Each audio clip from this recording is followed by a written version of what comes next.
My younger sister, who was 16 at the time, accused me of something horrific, leading me to accept a 5-year probation deal to avoid a potential 20-year prison sentence.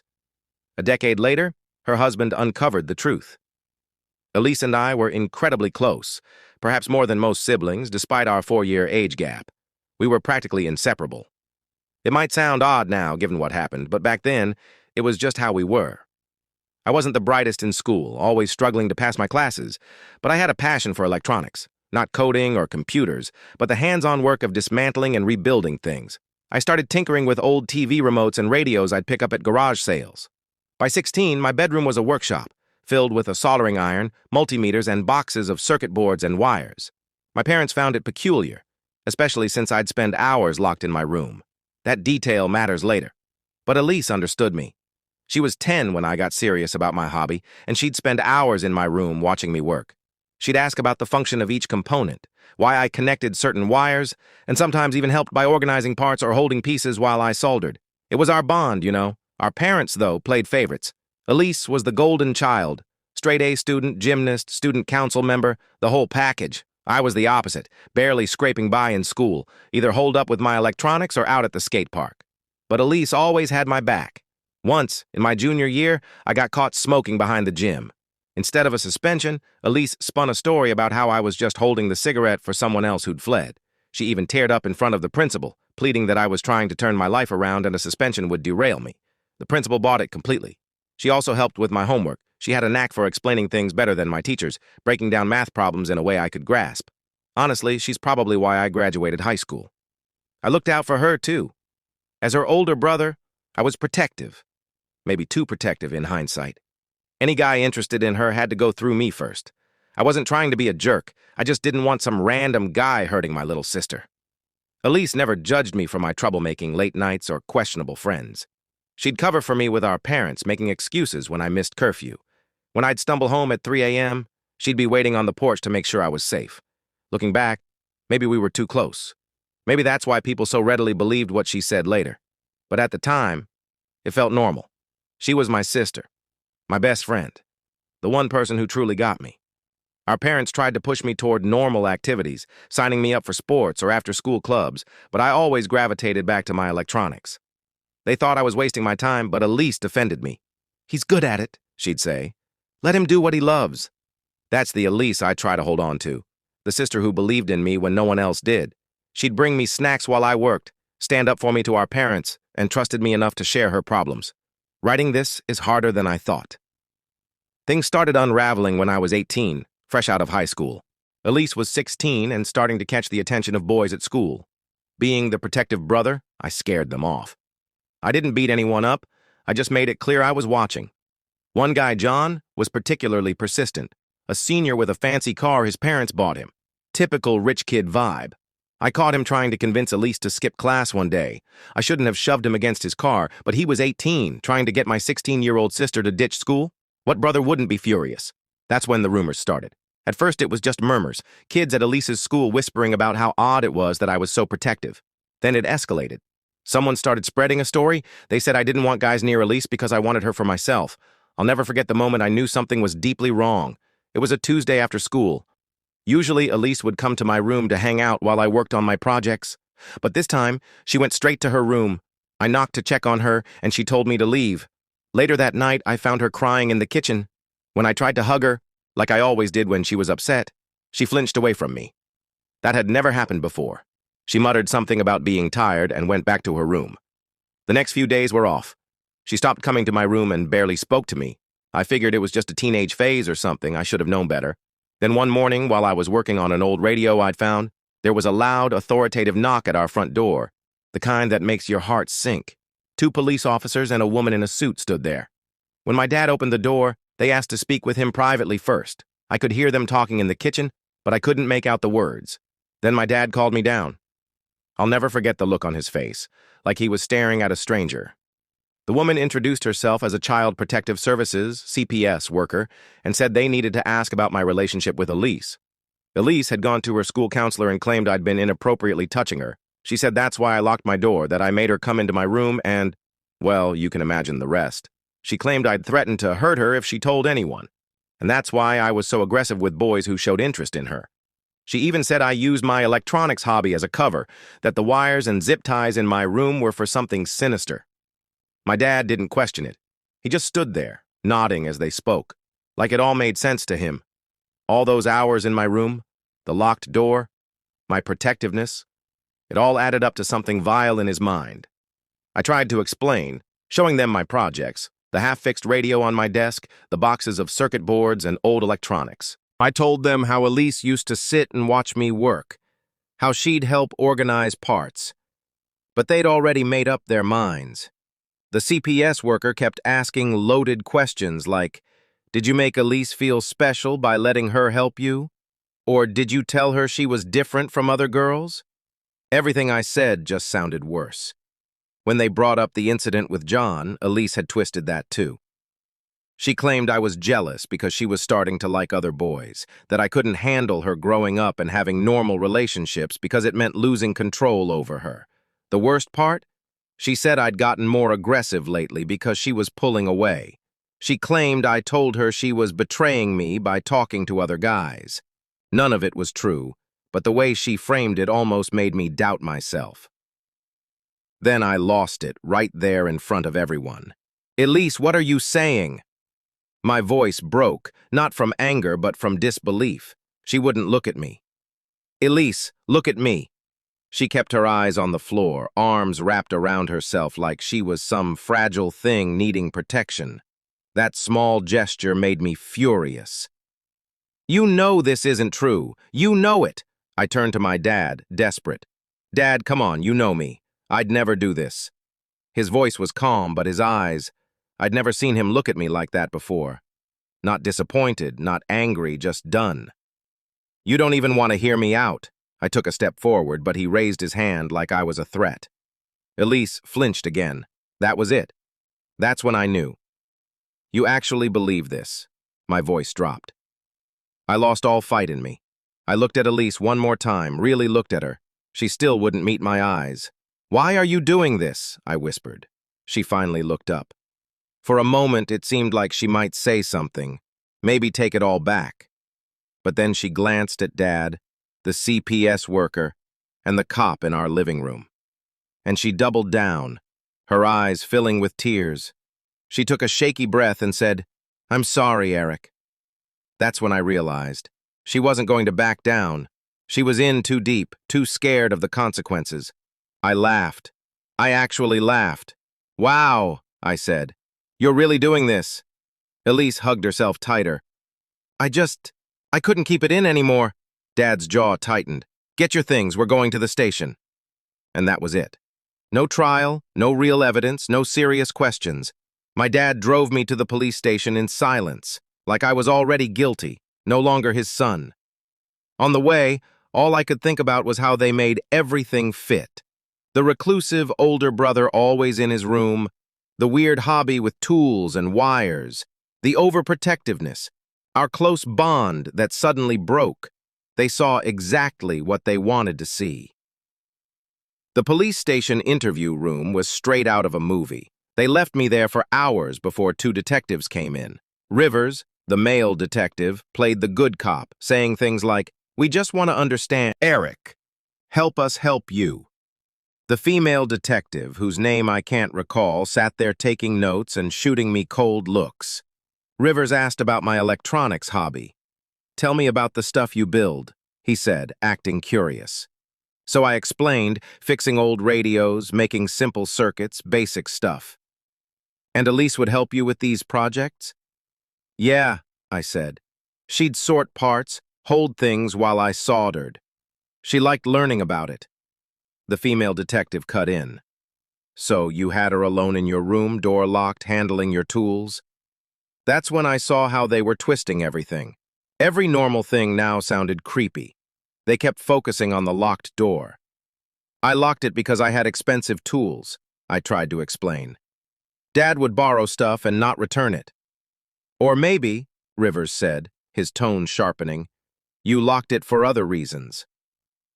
They had a whole file, statements, supposed evidence, claiming I started abusing her when she was 12, right when she got interested in my projects, that I used electronics to isolate her, Made her feel special by teaching her things no one else knew.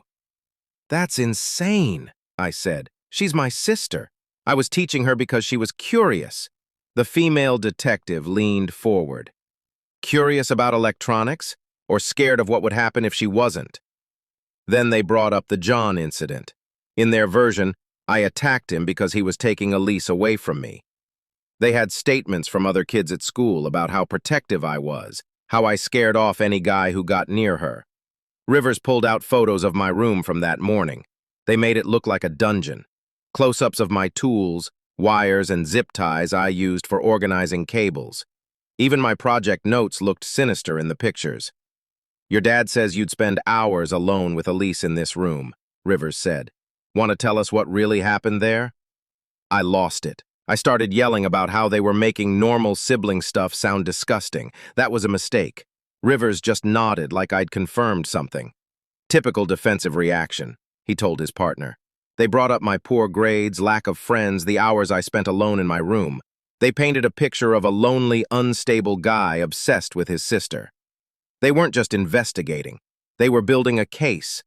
And the more I denied it, the guiltier I looked. My lawyer, if you can even call her that, barely fought for me.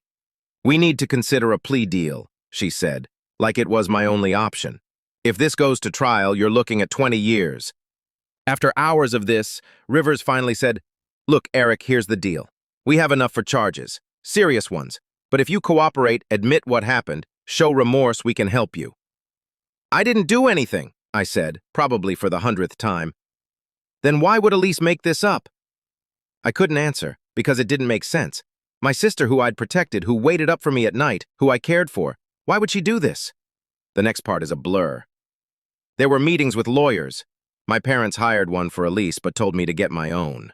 The public defender I got was fresh out of law school and already convinced I was guilty. She laid out my options. I could fight it, but she made it clear winning was unlikely. Juries believe victims, she said bluntly. And Elise is young, emotional, convincing. She spelled out the reality. If I went to trial, I faced up to 20 years. The plea deal was a good one. 5 years probation, lifelong registry, no prison time. If you take this to trial and lose, my lawyer warned, you won't get another chance. Even my parents weren't on my side. Dad just shook his head. Don't put your sister through a trial, he said. Just take the deal. But I'm innocent, I said. They all say that, she replied, not looking up from her papers. They have your sister's testimony, evidence of behavioral changes, witness statements about your possessive behavior. No jury will believe you over a traumatized 16-year-old girl. My dad visited me once before I took the deal. It was the last time I saw him after he dropped me at the station. I hoped he'd finally see the truth. Instead, he said, just admit what you did, Eric. Don't make your sister go through a trial. Dad, please, I begged. You know me. I'd never do this. He cut me off. I thought I knew you. Guess I was wrong. That was my last real conversation with my dad. 2 days later, I took the deal, pleading no contest to sexual abuse of a minor. I got 5 years probation and a lifetime on the registry. Some might wonder why I'd plead if I was innocent. The truth is, they break you. They twist every normal part of your life until you doubt your own memories. And when everyone, your family, the police, even your lawyer, thinks you're guilty, you start to wonder if fighting is pointless. Being on the registry changes your life in ways you don't expect. Everyone talks about the big stuff. Can't live near schools, can't get certain jobs. But it's the small things that hit hardest. After it all went down, the landlord at the first apartment I tried to rent was ready to sign the lease. Then she ran the background check. I can still see her face when she saw my record. She stepped back like I was going to attack her right there in her office. I'm sorry, she said. I have grandchildren who visit. I'm sure you understand. That became my life. People apologizing while treating me like a predator. Finding work was a nightmare. Most places wouldn't even look at my application once they saw I had to check that box. The few interviews I got always ended the same. We'll call you. They never did. Eventually, I found Mike, who ran a small manufacturing shop. He hired people others wouldn't. Ex-cons, recovering addicts, people like me. The pay was low, the work grueling, but it was something. "Look," Mike said on my first day, "I don't care what you did, just show up and do the work." I worked there for almost 2 years. Then someone found out about my record and started trouble, telling coworkers they shouldn't have to work with someone dangerous. Mike tried to keep me, but he had to let me go. "Can't risk losing my whole crew," he said. At least he gave me decent severance. I lost my apartment soon after. I ended up living in my car for a while. A Planet Fitness membership became my lifeline. $10 a month for showers and a bathroom. I'd sleep in 24-hour Walmart parking lots. If you kept quiet, security usually left you alone. But the worst wasn't the logistics. It was watching life move on without me, through mutual friends on Facebook before they blocked me. I saw Elise graduate high school with honors, go to college on a full scholarship, meet some rich guy, Billy, at a campus event. Meanwhile, I was eating cold ravioli out of a can in my car, trying to figure out where I could park overnight without cops bothering me. I tried dating once, a mistake. I met Sarah at a job. She was kind, didn't pry about my past. We went out a few times, things were going well. Then she asked why I always checked the address of places we went. I decided to be honest. I told her about the registry, the restrictions, and how I had to be careful. I explained I was innocent, that the accusation was false. She said she needed time to think. The next day, her brother and 2 of his friends showed up at my workplace. I had to quit that job too. After that, I started going to a small library branch. The librarian there seemed to sense my situation, though she never said anything. She'd leave books she thought I'd like on the returns cart. Lots of technical manuals and electronics books. She must have noticed what I read. One day she saw me looking at online courses and sat down to help me find free ones. "Education is for everyone," she said. She was the first person in years to treat me like a human. I started learning about cryptocurrency through those courses. I figured it was something I could do without a background check. Turns out I was good at understanding the tech side. I made a bit of money trading here and there. But you know what really messed me up? Seeing comments on Elise's social media. People praising her for being so brave, for overcoming her trauma and succeeding. She even wrote a survivor piece for her college paper. People called her an inspiration. Meanwhile, I was barely getting by. Funny how that works, isn't it? I thought about clearing my name, but who'd believe me? Elise was a perfect, accomplished college student. I was just a creep living in his car. The system doesn't care about people like me. That's how I spent most of my 20s. Moving from job to job, place to place. Never staying long enough for people to find out about me. Never making friends. What's the point if they'll leave once they know?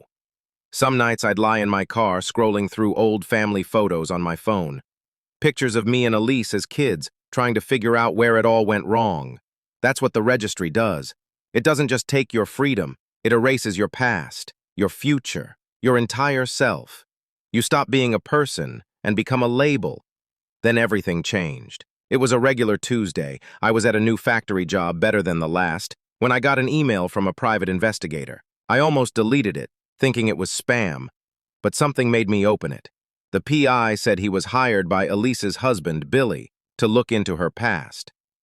Billy started digging because she'd been acting off lately. The PI found holes in her story about me and wanted to talk. I brushed it off at first. I'd had enough people messing with my life, but then he sent another email with proof he was legit. Court records, case files, things I'd never seen. We met at a diner outside town. The PI, let's call him Frank, had a thick stack of papers. "Your sister's story is unraveling," he said, spreading documents across the table. "I've been doing this 30 years, never seen someone botch their own lie this badly." Turns out Elise had been careless. The timeline she gave for when things supposedly happened didn't match school records. Her friends' statements varied every time she told the story. But the real kicker? Remember John, the senior who kept hitting on her? He wasn't just some guy sniffing around. She was secretly dating him. And not only that, she got caught in his car, doing things she shouldn't have. She thought I'd tell our parents. Maybe because I was so protective, or maybe out of pure fear. Either way, she needed a distraction, something big enough to make sure no one focused on John. So she made up the accusations, knowing once they were out, nothing else would matter. Frank had copies of texts between Elise and her friends from back then, ones she thought were gone. In them, she planned it all, talked about needing a nuclear option to keep me quiet.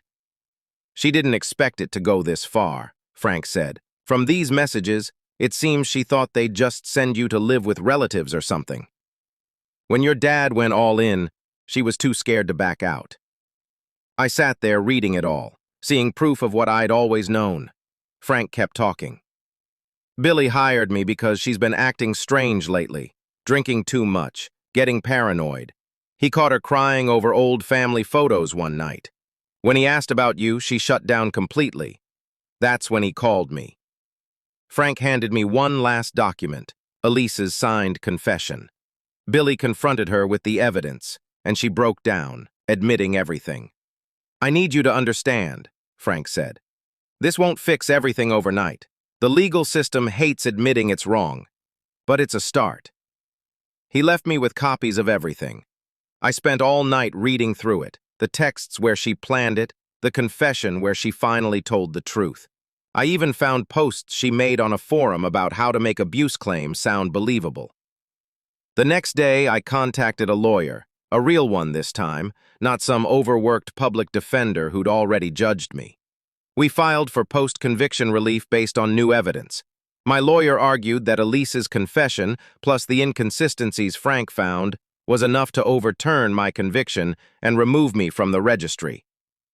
After months of hearings, a judge ruled in my favor. My record was cleared. I should have felt relieved. I should have felt something. But all I could think about was how long it took and how much I'd lost. A week later, an envelope showed up in my mailbox.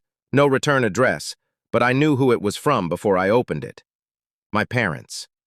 First contact in a decade. My hands shook as I tore it open, not from excitement, but from sheer disbelief. Inside was a letter in my dad's stiff, formal handwriting. They wanted to meet. Elise had come clean, they said. Well, sort of. She gave them a softened version of the truth, painting herself as a scared teenage girl who made a mistake. No mention of the calculated lies or the years of pain she put me through. Always the controlling type started digging. He reached out to Elise's old high school friends, and the cracks in her story started showing. Elise was already spiraling, trying to hold together a lie that was falling apart. So when Billy confronted her with the evidence, the texts, the inconsistencies, the proof she thought was gone, she cracked. Then my phone rang. It was my mom. Her voice was frail, like she'd been crying for hours. "Eric, please, we need to talk." I almost hung up, but something in her tone kept me on the line. She started talking about Elise, how she'd finally told them her side. She admitted she'd made mistakes, but she was young, scared, confused. "She's not the same person anymore," my mom said. "She's broken, Eric. She cries every day. She knows she ruined your life and can barely live with herself." Then they had the audacity to ask, "Can't you just forgive her?" That made my blood boil. Forgive? Like she'd borrowed my car and crashed it? Like she'd taken money from me? Like she hadn't stolen my entire life, leaving me in pieces while she moved on, playing the victim for years? "You don't get it," I said. My mom kept going. "She's hurting too now." That's when I agreed to meet them. Not for closure, not to rebuild some broken family tie. I wanted them to see exactly what they'd done to me. "Fine," I said. "Let's meet." But I already knew how it would end. We met at a restaurant halfway between our cities. Mom started crying the moment she saw me. Dad just sat there, looking old and defeated. Maybe learning your perfect daughter was a liar does that to you. Mom tried to hug me. I stepped back. "Let's just sit." They had a rehearsed speech about how sorry they were, how they should have believed me, how they wanted to fix our family. Dad even pulled out his checkbook again, like throwing money at it would solve everything. "Put that away," I told him. "I'm not here for your money." Mom kept saying things like, "We were just trying to protect your sister. We did what we thought was right at the time," making excuses, as always. I let them talk.